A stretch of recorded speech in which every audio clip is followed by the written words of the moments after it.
So Lucas, whew, oh my gosh, it's been a while, man. Yeah, we're back on the channel, and we have some interesting stuff that we're planning ahead. But for today, we're coming back pretty good. We have our news, the series that we're continuing. It's called Stories of Inspiration, where Right. we have someone on and we talk about something interesting. Like they tell us about something interesting that they've done in their career to try to inspire others. And so our Mm. guest for today is a 14-year-old. She owns her own cosmetics business and is the host of her own radio show on Spotify, Apple Podcasts, Anchor, and wherever you listen to your podcast, you'll be able to find her. She's quite amazing and has a very inspiring story you will want to hear. Abbey Beck. Woo. Whoa! Woohoo! Hello. Hi. So, I'm just gonna ask, how are you? How you I'm doing? fantastic. How are you? Also, thank you for having me on. This is so cool. Thank you. It's nothing much, but something. Hey, It's a good start. whatever works. You can- It's okay. Yeah, just go now. You can tell your friends you've been on a YouTube channel. Just scratch it off my bucket list. Yeah, Oh exactly. yeah, definitely. So, we brought you here because you have your own business. So congrats to that. Thank you.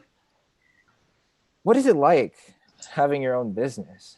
Oh my God. Wow. So I'll say this.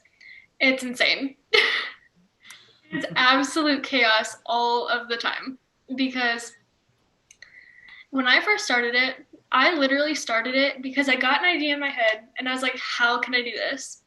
So I spent maybe a day doing research, or not even a day, maybe an hour, because wow. I'm not the type of person who's gonna like, I'm a do now, think later type person. Mhm. So I literally just like started looking up. I was like, okay, this is what I want. This is how we're gonna do this, and it's gonna stick. It's gonna work. I have a positive mindset. We're gonna do it. And then I did it. So, okay, it's actually a funny story. So I was I put like all the ingredients and stuff that I needed to make my first product ever in a shopping cart on Amazon. And it was one thing that I just wanted to see. I was just like trying to price out everything and I accidentally bought it. Oh. And I didn't feel like returning it. So I was like, yeah, I guess we're doing it now. Like, I guess this is a sign from the universe that I'm going to do it. And then I just went ahead and got everything else. And I started getting to work on kind of what I wanted because I knew that I didn't want to have like a boring business. You know, I didn't want it to be like, I had my stickers. You know, I didn't want it to be like that. I wanted it to be something that people can actually enjoy and people can see results and people can actually enjoy the products that I make and have it be quality, quantity, and cheap. So I was like, well, what can I do?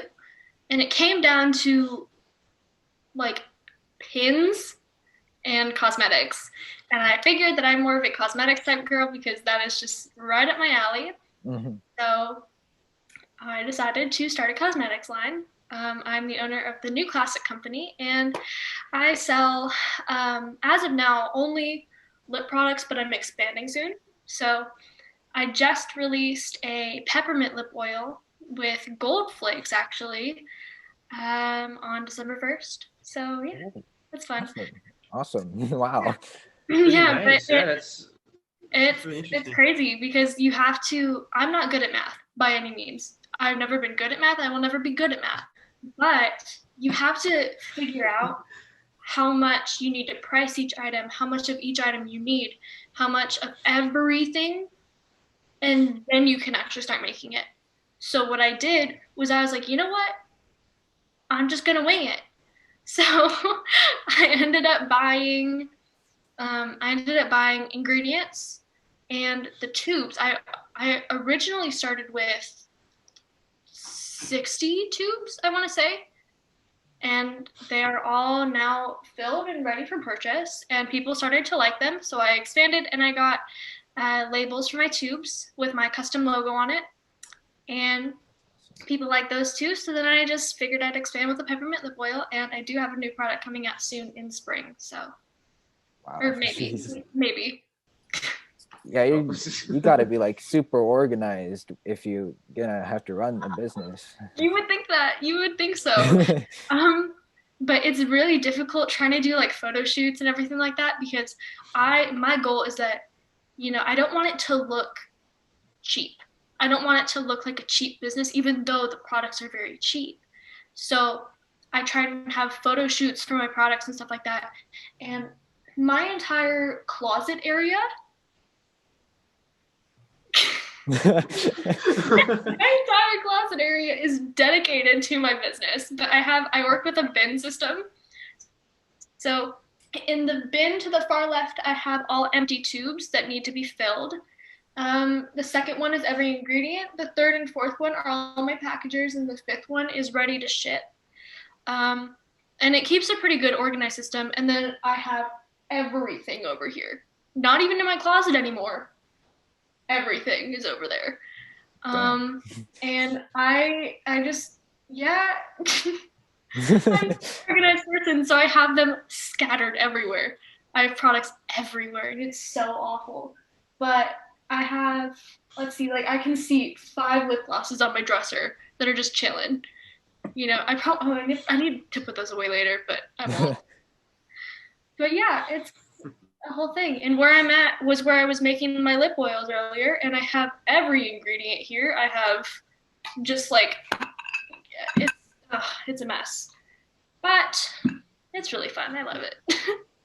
I'm curious, like, how do you make cosmetics? Like, okay, what's the process? The process is it's an interesting process, because I just do trial and error, right? Yeah. So I look at products that I have, and I'm like, wow, what do I like about this, and what do I absolutely hate about it? So the one thing that I make when I make my lip glosses is that I absolutely love lip gloss, but I hate, absolutely despise how sticky they are. So my products are not sticky. Like the lip glosses are not sticky, and I wear them all the time. They're the only lip glosses that I'll wear because they're not sticky. And my personal favorite from my line is Cherry Bomb. It's a cherry scented and flavored lip gloss, and I'm in love. I love it. It's the best seller. It's kind of just on top. Yeah, it's crazy. But honestly, there is no process. It's just see what works. Because like when I was making my lip oil, I've never made lip oil ever. And I just looked up, I'm like, what typically goes into a good lip oil? And I saw some ingredients that I liked, and there were some that I did not. So I think that it's all about taking products that people have already made and making them your own. So like with my lip oils, I made every product with allergens in mind, because I know that some people are allergic to a lot of stuff. So it's very limited ingredients. They're vegan, they're cruelty-free, they are cheap, and they're well made. I pride myself in doing that. So with my lip oils, I keep it very minimal ingredients, all natural, vegan, cruelty-free, because that's so important. Because I don't want people putting stuff on their face that they're just not really comfortable with. Yeah. So if I can limit it to a few ingredients, maybe like 5 or 6, it's all good. Nice. But I've gotten it down to like 3 ingredients. It's all trial and error. Wow. Yeah, it's crazy. But yeah. Where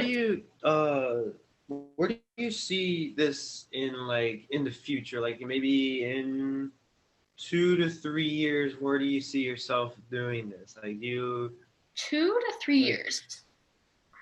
Honestly, or you can pick a time frame maybe. So right now I run my business on Etsy, because I just wanted to kind of see how it worked, and so far it's doing pretty okay. So in 2 years I want to have my own website, and quite possibly start selling in stores, which would be great. Oh, wow, that would be awesome. But I'm very ambitious, but I also overshoot a lot. So I'm going to stick with the website for now, but I am looking to start selling in person. So, yeah. That's awesome. That's gonna be pretty cool to see.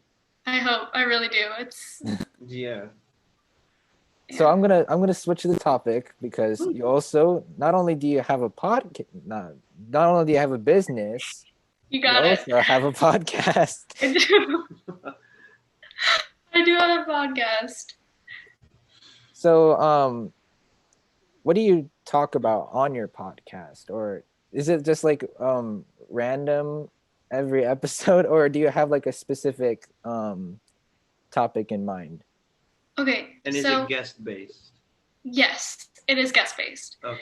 So I started my show over quarantine, and I was not expecting anything to come of it. I honestly just needed to because I was in quarantine, of course. So I couldn't see anyone. I couldn't talk to anyone. I hadn't seen my friends in months. So I just needed to talk to someone who, and we could talk at a distance, but I could still feel like someone knew that, there were people out there who knew what they were going through. And the first episode didn't do so well. So I was kind of like, okay, maybe I'll just keep releasing episodes just for myself. Then as I started releasing more episodes, it grew. It grew a lot. And it's crazy because I started it mid-August and it's now December, and I got my Spotify Wrapped the other day, and my podcast was viewed internationally in 9 countries.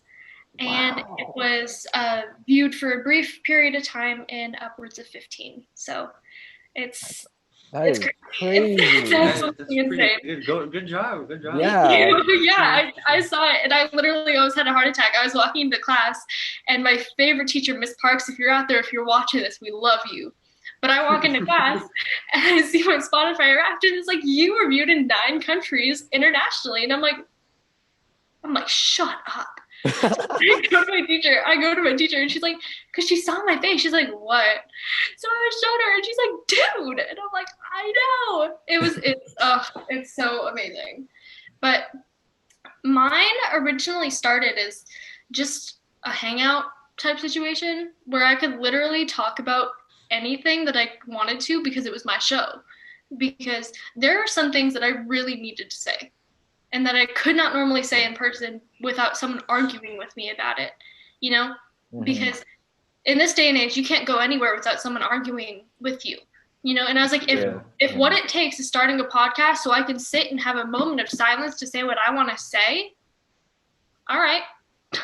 But I mainly talk about society and culture and the things that are wrong with society and the things that no one really ever talks about. Like, it's ranged from mental health to toxic masculinity.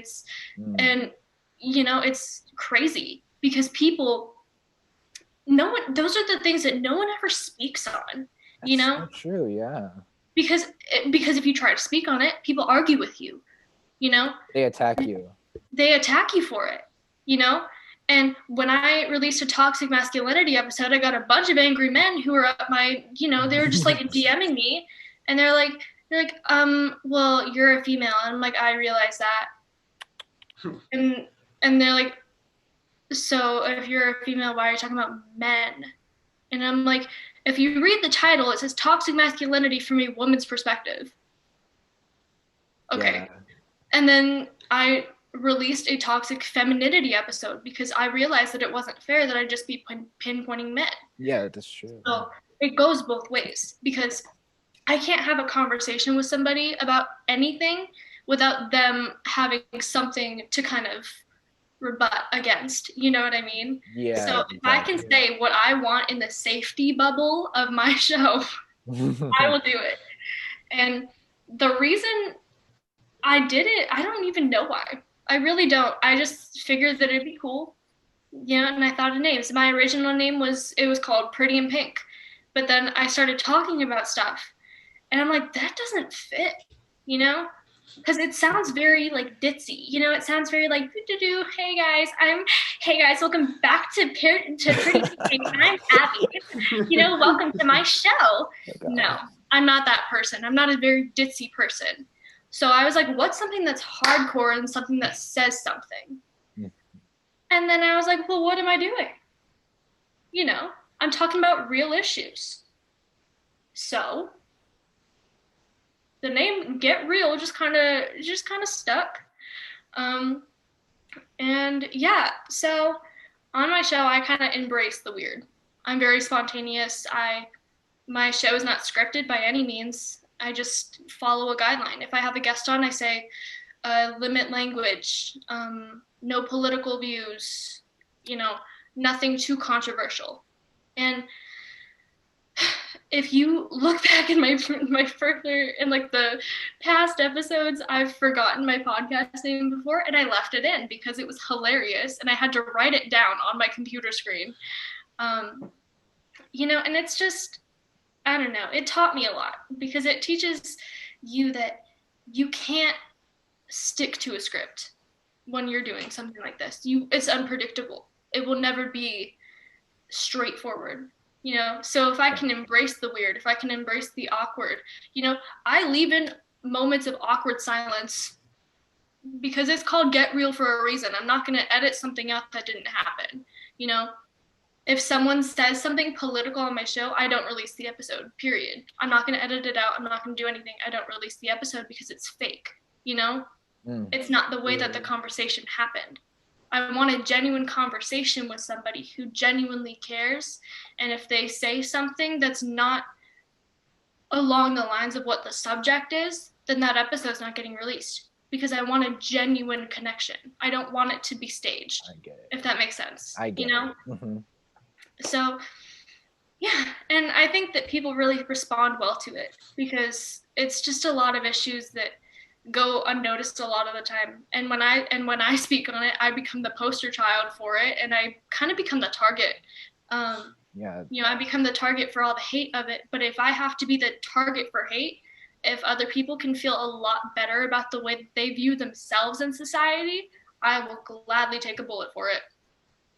You know, and I don't know. It's just important that I think that there's someone who will speak on something without them being judged, you know. And that's when I talk about like insecurities and stuff like that, and I'll be totally honest on there. I'm like, hey, I know, like, it's literally not a big thing, and I feel like people respond really well knowing that there's someone out there who gets it.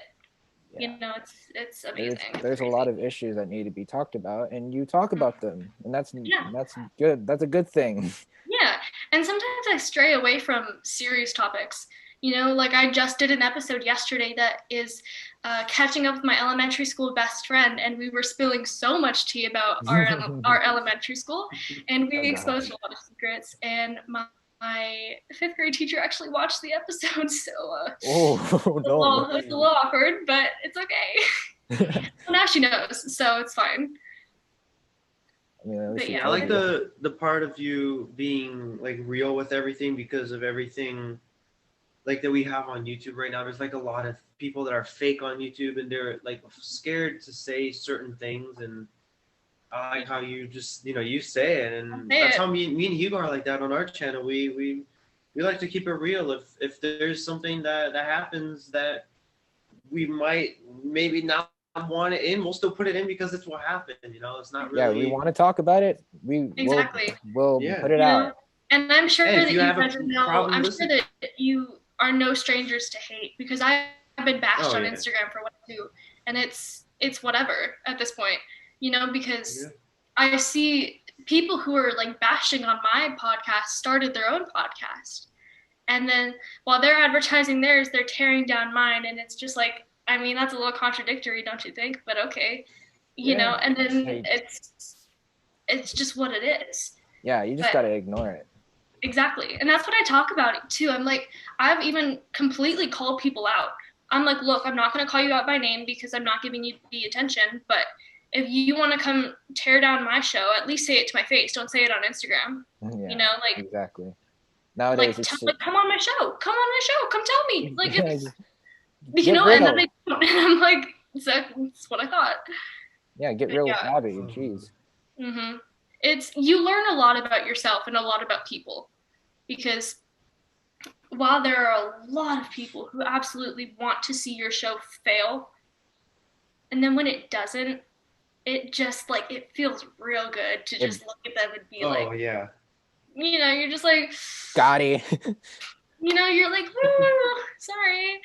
But then you also have those people who stand by you so much, and Support you. I get DMs all the time saying like, "Hey, I loved your episode. I no longer feel this way about myself. Instead, I feel this way about myself, and it's so much more positive and so much more healthy." And I'm like, "Yes."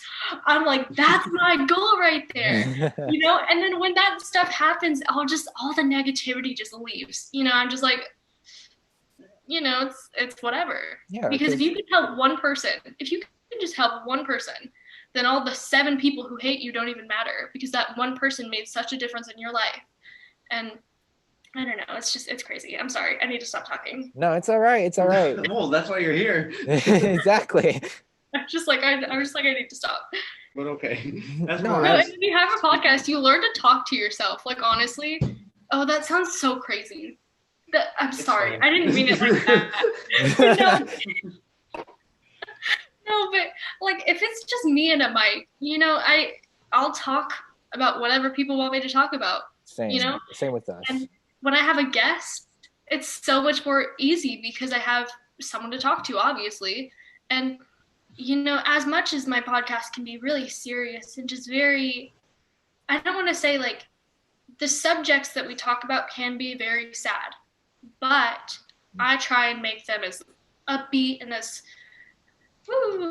possible, because when you're talking about like mental health issues and you're like, hey, you have depression, that's really cool. No, I'm kidding, but oh. no, but honestly, I try and keep it as upbeat as possible because I don't want people coming to my show and just feeling sad about their situation. And I feel like that's kind of thing that people really, really respond to, is that there are some topics that I've talked about that I've experienced, but not to the fullest extent, but I can still relate in some way, shape, or form. But there are other topics where I've talked about it, and I'll share stories about like life, and like this one time that this happened, and it's just it's crazy because it's what people respond to. It's what people want to hear. And I think that if you give the people what they need at that time, then the rest will just fall into place. I'm sorry. I gotta shut up. It's okay. We need content. I talk a lot. That's why I have a podcast. So we have, if we have an announcement to make. Abby, would you be honored to make the announcement? I'd be honored. Okay, so I was informed just not too long ago that Juice and Luke are starting a podcast that you guys should definitely go listen to. And I have been formally invited to be their first guest. And I will be talking to all of you guys about how to start a podcast successfully and how to kind of grow it. So keep an eye out for it. And yeah. So we don't have a title for it yet. We are still in the planning of it. It's in the works. Type of it. Yeah, it's in the works. Exactly. It's in the works. So it's in the works. Exactly. So we'll let you know. We will post on our Instagram. We will put that at the very end, as we always do. And yes, we'll keep you informed. We'll keep you updated. Alrighty, I'm gonna just finish it off. Okay, everything will be down below if you guys want to find that all her information. So yeah, that's hope you guys enjoyed it. Thank you for joining us, Abby. You are so welcome. Thank you guys so much for having me. You're welcome. It was a pleasure. It was a pleasure. It was great. It was with great honor. Subscribe if you haven't already. If you haven't, Bigfoot will come over and kiss you. Yeah, okay. Goodbye, y'all. Stay juicy. Alrighty. Goodbye. See you.